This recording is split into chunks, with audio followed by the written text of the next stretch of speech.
Hi, so in this tutorial I'm going to discuss one of the first lessons that I love teaching my students, which is a Kaida, which even though is the first lesson, uh, it is quite an advanced Kaida that we all play and we all practice. Let me just briefly touch on the history of Tabla. I'll make separate videos on that later. So Tabla evolved gradually over the past 2-3 centuries, and it has evolved into one of the leading percussive instruments in the world, not only in the Indian music but even the world music scenario. What makes tabla special is that it has its own language, and the words of the language come from the sound that the stroke produces, right? So these are onomatopic words, which means words like, say, thunder, thud, boom, bam, flip-flop have no real meaning, but they echo the sound that the word creates. So if I say ta, it is ta because when I play the stroke, it sounds like ta. If I say ghe, it sounds like ghe. If I say titter, it sounds like titter. So that's how the words come up in tabla.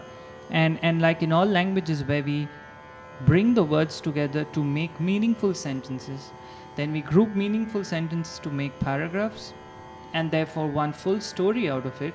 In tabla, the language is used to create many beautiful compositions.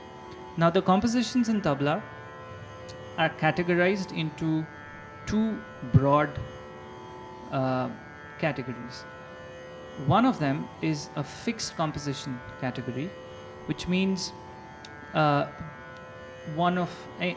any of the tabla maestros can compose a composition, and then we have to play it exactly like that. Kind of like poetries that we have in languages, where we don't alter the composition as such and play it exactly like that. Now, fixed compositions are usually shorter, and like I said, we don't elaborate it much. The other kind of composition is the theme and variation composition. So like in school, we write essays where the teacher gives us a theme and we elaborate on that as per our convenience, of course sticking to the theme and various other rules of grammar, and we elaborate on that. Similarly, here there's a theme which is usually composed by a great master, and when you get really advanced, you can also create your own themes, and then you follow the rules of the composition and make your own variations. Now, the composition that we'll do today, which, like I said, is one of the first lessons I teach my students and one of the first lessons I learned myself, is a Kaida. Okay, so Kaida. Now, Kaida usually has 4 lines. The main theme has 4 lines. In our case, the first line is dha ti ta dha ti ta dha dha. Second line is ti ta dha ga thun na ke na. The third line is ta ti ta ta ti ta ta ta, and the fourth line is ti ta dha ga dhinna ghena. Before I get into how we play that, let me just briefly discuss what the parts of the tabla are called, so that I can then guide you regarding the strokes. So the 2 black spots that you see in the center of the instrument is known as the siyahi, which in Hindi means ink. In Bengal, it is also known as Gaab, G-A-A-B, right? And on both the drums, you see that there are 2 outer rings. One is the outer skin, outer layer. Then is the whiter part in between, and then the Gaab. Now, whenever we play a stroke on the outer edge, it is known as the kinar or the chati. When we play something more inside, a stroke more inside on the whiter part and between the siyahi, it is known as playing on the sur, S-U-R. To make things easier, let's start with the third line, which uses only the right hand. So the first stroke that we learn to play is ta. Now you have to pay close attention to how I position my fingers and my hand and my posture.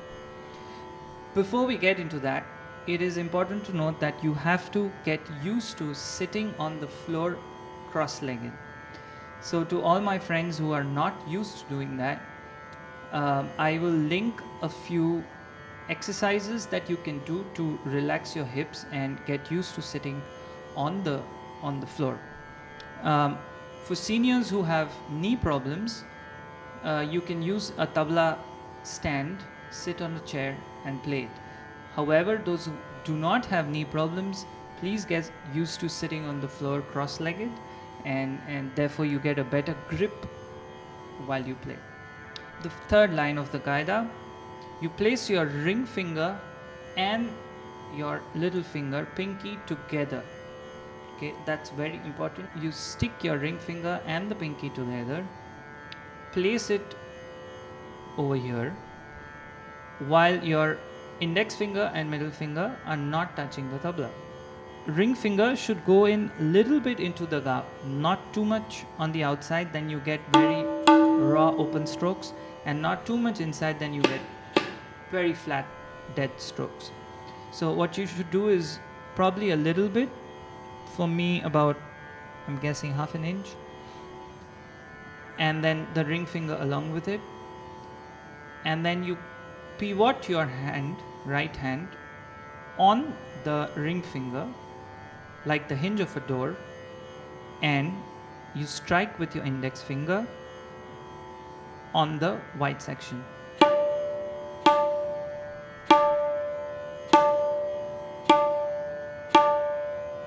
And make sure your middle finger is not playing along, right? Only the index finger.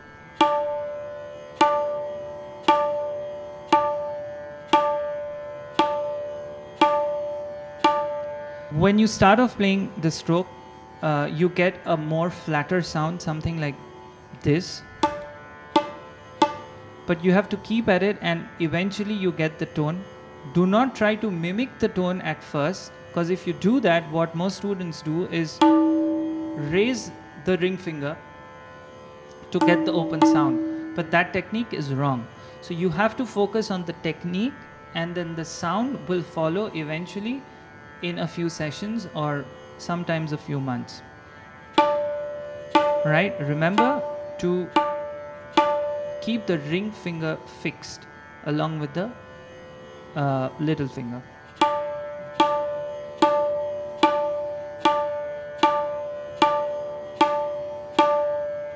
Okay, so that's your ta, the third line, first word, ta. After that, we move on to ti, ta. So ti, ta uses the two fingers, middle finger and the index finger, keeping your ring finger in the same position. So after ta, you go on to ti, ta, ti, ta. So these are flat strokes, and you have to play it with a lot of pressure. However, not removing your ring finger from the surface. That's very important. So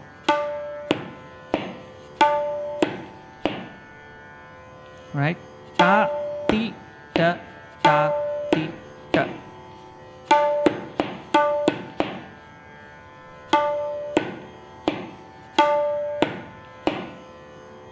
So now the entire third line is ta, ti, ta, ta, ti, ta, ta, ta.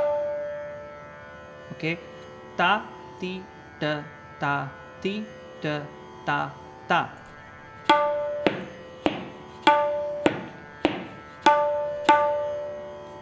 Now let's focus on the left hand so that we can play the first line, second line and the fourth line. On the left hand, there are primarily two strokes. One is an open bass note. Of course, we do a lot of pitch variations.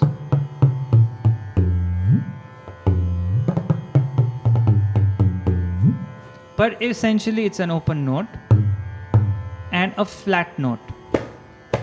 These are the two main strokes. Now, whenever we say bhari of a line, bhari means bharna, to fill up. What we refer to is filling it up with bass.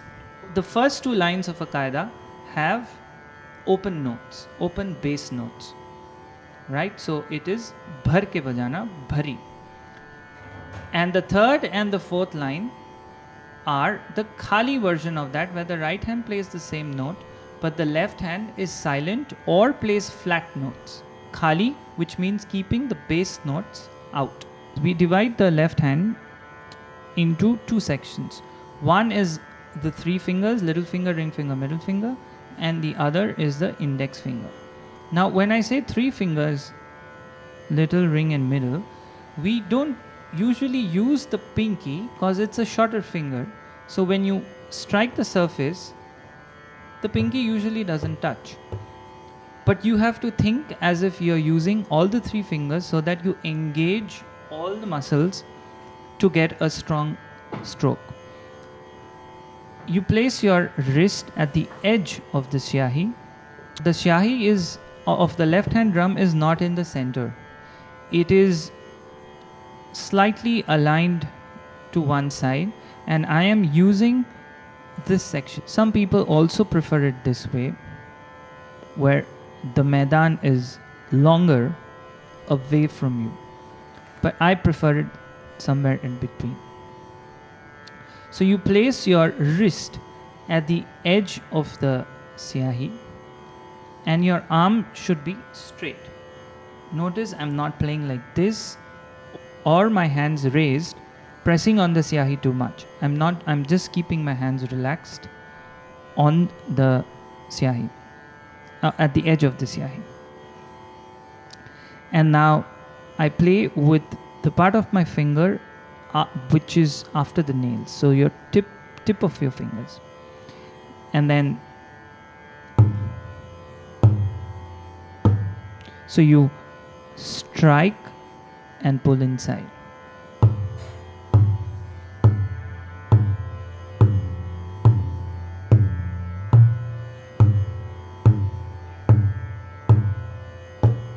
Initially, again, like the right hand, you might get flat notes, something like this, but then you keep at it and then you'll get the hang of it.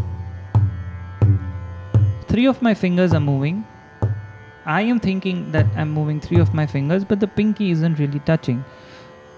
If I kept my pinky away from the stroke, my hands would look like this and I wouldn't get the punch that I'm getting. Ghe and the other finger, ghe. Similar stroking with the index finger.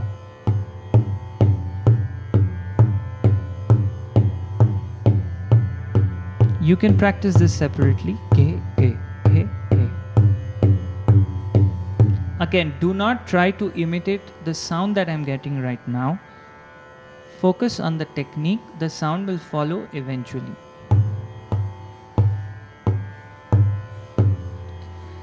Now let's move on to the strokes of the first two lines and combine both the hands.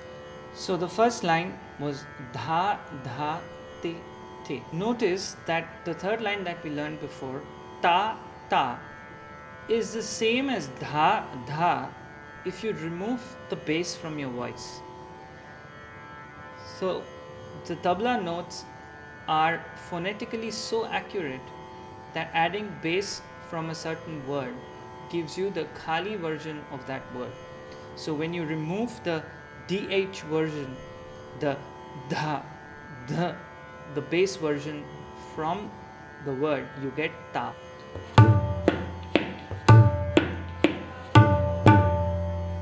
Right? So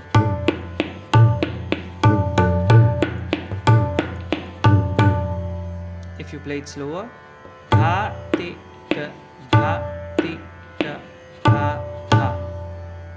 Now moving on to the second line, te, ta, dha, ga. Here also I'm using two fingers. So te, ta, dha,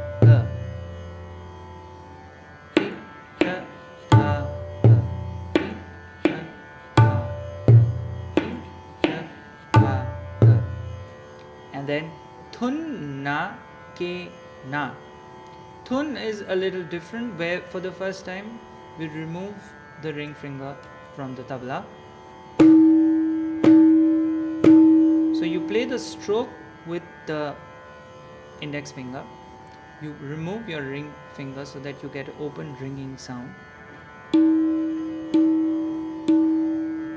And the side view of that is almost like a ball bouncing on the surface. You just bounce your index finger on the tabla. And make sure you strike a little inside the gap. Whereas if you played too much on the outside, it would have a different sound.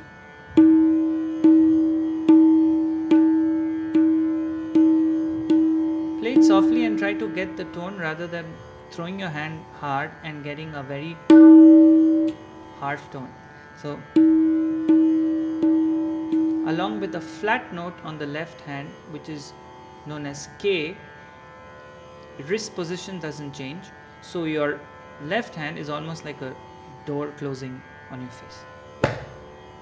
Along with that, you get tun, tun, tun. After tun, make sure you place your ring finger back to play na, ke, na.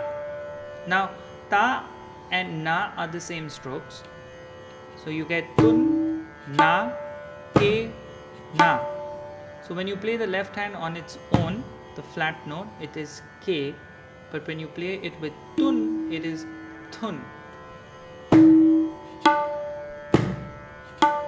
So you get tun, na, ke, na. Tun, na, ke, na. I would advise that you really break down the 4 lines into shorter phrases and practice those phrases separately. If I was in your place, I would play thun na ke na separately for some time to get my positioning correct.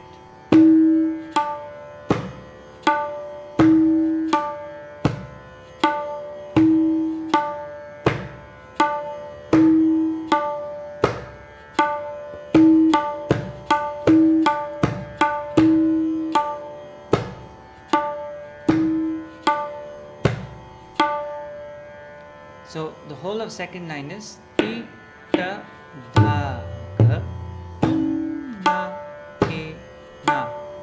Again, ti, ta, dha, ga, na, ke, na. Now the fourth line is similar to the second line, except that at the end we play dhin, na, ghe, na. Fourth line again, ti, ta, dha, ga remains the same. Ti, ta, dha, ga, and then dhin, na, ghe, na. So instead of tun, you now play ghe, the open left hand note with 2 fingers. Dhin, na, and instead of ke, you play ghe with the index finger. Open bass note. Ghe, na. So you get dhin, na, ghe, na. Dhin, na, ghe, na. I'd like to mention again that whenever you play tun or dhin, after that make sure you get your ring finger in the right position to play na again. A common mistake for all beginners is to play and then they forget to get the ring finger in position. So the correct way is tun, na, ke, na. Dhin, na, ghe, na.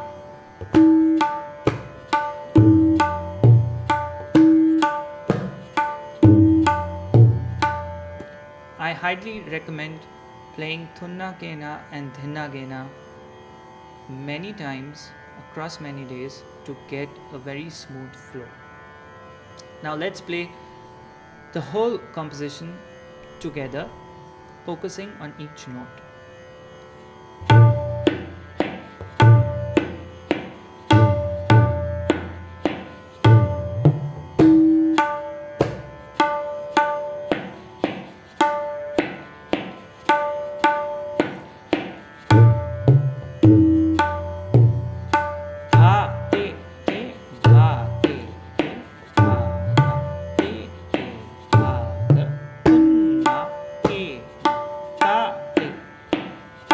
re, ta, ta, re, dha, dha, in, na, re, dha, re, dha, re, dha, dha, re, dha, dha, re, na, ta, re, ta, re, ta, ta, re, dha, dha, in, na, re.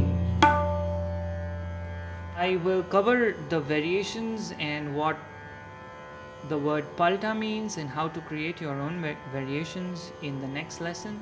Make sure you pause each section of this lesson and focus on the technique more than the sound initially. Happy practicing. Take care.